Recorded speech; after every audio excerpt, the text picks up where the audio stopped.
Bətura xanım da buradan salamlayıram. Yəni birinci tərbiyəli müğənnimizdir. Yəni ata ilə uzaqdan yaxından bir əlaqəsi olmayıbdı. Ola da bilməz. Sadəcə belə bir şayiələr yayılır. Yəni bu heç xoş deyil, ürək açan deyil. Yəni mən elə bir tərbiyə almışam ki, evdən, yəni mən ömür boyu böyüyə qarşı hörmətsizlik eləmərəm. Yəni görə bilməzsiniz. Amma yəni onu demək istəyirəm ki, yəni mənim atam sizin üçün mövzu yeridirmi?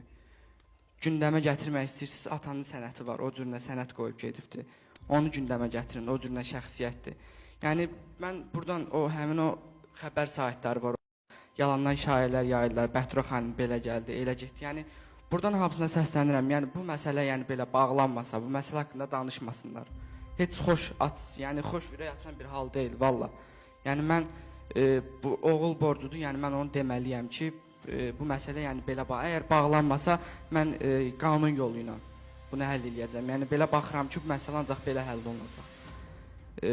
Mənim atam kimi bir şəxsiyyət, Növfət Süleymanov kimi bir şəxsiyyətin adı belə bir məsələdə hallanması ürək açan deyil.